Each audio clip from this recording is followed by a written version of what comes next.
Things are heating up in the soccer universe as our Fabrizio Romano confirming Real Madrid's $188 million bid to land PSG superstar Kylian Mbappé.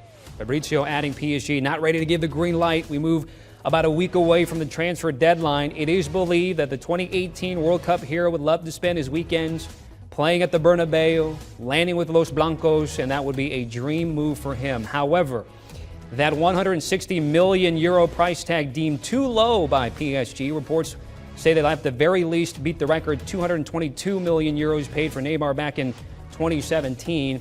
And in terms of wages, Mbappe only trails the Brazilian and then the newly arrived Argentinian superstar Lionel Messi in the direct deposit department.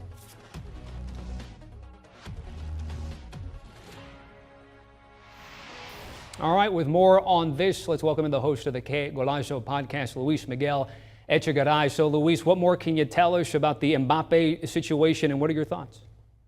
Well, Tommy Tran, you have caught me at a perfect time. I literally just finished talking to Fabrizio Romano. Look out for Que Golazo Pod today as we have a lot of information. As you mentioned, of course, Real Madrid with that initial 160 million euro, $188 million offer to PSG for the services of Kylian Mbappé, a club and a player. They want to work together. Kylian Mbappe's dream is to play for Real Madrid. His family have been talking, about, Florentino Perez basically saying, listen, either pay up or be quiet, like show us that you're interested. So this is a Real Madrid Florentino Perez move to say, we want to make sure that we highlight the summer with a huge purchase, and that's of Mbappé. And of course, as we already know, PSG is really taking their sweet time to reject this and to just not do anything. It's a poker game. They're taking these days, the final days of the transfer window, to really not reply, because Nasser Al-Khelaifi wants to make sure that PSG fans know that they have an owner, they have a president who really stands by what he says. He said earlier, Mbappé is going nowhere.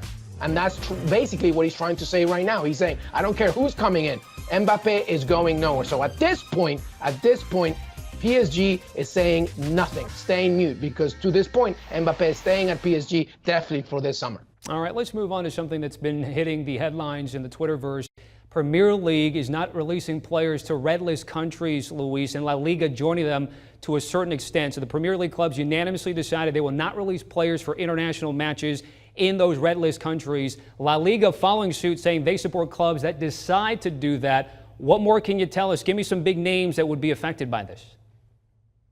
This is a massive statement, by the way, and as you mentioned, major implications. We're talking about, close to 60 players from 19 different nations in the Premier League alone. And then when you include La Liga, which, by the way, has said we support clubs who also don't want to release players. I mean, you're seeing already the Brazilian contingent, right? And Roberto Firmino, of course, Fabinho, of course, as they're showing right here. But you can go across the board throughout CONMEBOL and South America. Alisson right there. You're talking about Edison Cavani as well from Uruguay, who, by the way, posted an Instagram question mark on this statement. So this has, financial, it has, scheduling conflicts, and of course, the most important thing, a health perspective. And the problem is this all basically came crumbling down when FIFA initially were asking clubs and leagues saying, what do you guys think we should do? They ignored any kind of comment or any kind of question or any kind of ability to try and work together. And they created this 3-match window in September and October, which was just a huge headache, because not only that creates implications from a traveling perspective and quarantine perspective, but also rest, training, meaning that a player, when they come back, from a World Cup qualifier, they might not be available for their respective clubs for 2 weeks after that. We're talking Emiliano Martinez for Aston Villa, the starting goalkeeper for Argentina. And then if you, as I said, if you include La Liga players as well, it leaves major implications. By the way, CONMEBOL's not even the only one. Jamaica from CONCACAF, a team that's trying so hard to qualify for the World Cup once again. We're talking about Leon Bailey from Aston Villa, Michael Antonio, the West Ham star. He was meant to be selected for Jamaica as well. Reports have been saying he wouldn't be allowed to do it. So it's massive implications, and it's the financial, the consequential from scheduling perspectives, and the health problems as well with this. It's a massive issue. And respectively so, because FIFA does what FIFA cares about, and Premier League, and clubs and leagues all over Europe have said, we've had enough. We got to protect our own players. It's interesting. You said up to 60 players. Antonio had a fantastic weekend, by the way. We do have time, Luis, to talk about another star player, Harry Kane, came out as a sub for Tottenham and Wolves over the weekend. What's the latest there? Because some big news this morning. Well, Harry Kane has posted on his Instagram, and he's basically said, I'm staying at Tottenham. It was great to see the fans. He said, there it is right there. I'll be staying at Tottenham this summer and will be 100% focused on helping the team achieve success. No doubt Tottenham fans are absolutely, just so happy about this news. But this is a perfect example on what happens when a player is trying to buy himself or purchase himself or leave himself out of a club.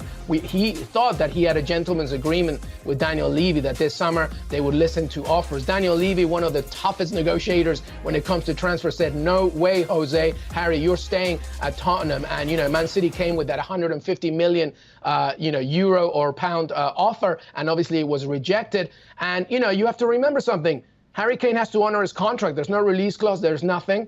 And so basically he thought that a gentleman's agreement was enough, and it wasn't. So now he basically has to have his tail between, his legs and say, listen, I'm staying at Tottenham. I'm sure he's happy. He loves Tottenham and Tottenham fans love him. But this is a perfect example of what happens when a star player doesn't understand that the first and foremost is the contract in which he has signed to and the owner that holds the doors to the keys. The keys to the doors. It's going to be interesting to see how that unfolds. However the reference plays out, Luis, because we saw him take over for Sonny and Daniel Levy. The cutaway was in the building for their 1-0 victory over Wolves. LME, certainly appreciate it as always.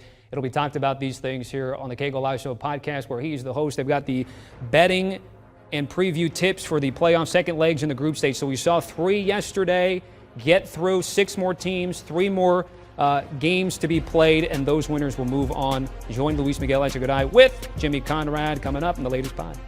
Do you want a sports network that delivers everything that matters about the game? The highlights, the picks, the instant analysis, no yelling, no fake debates, no politics.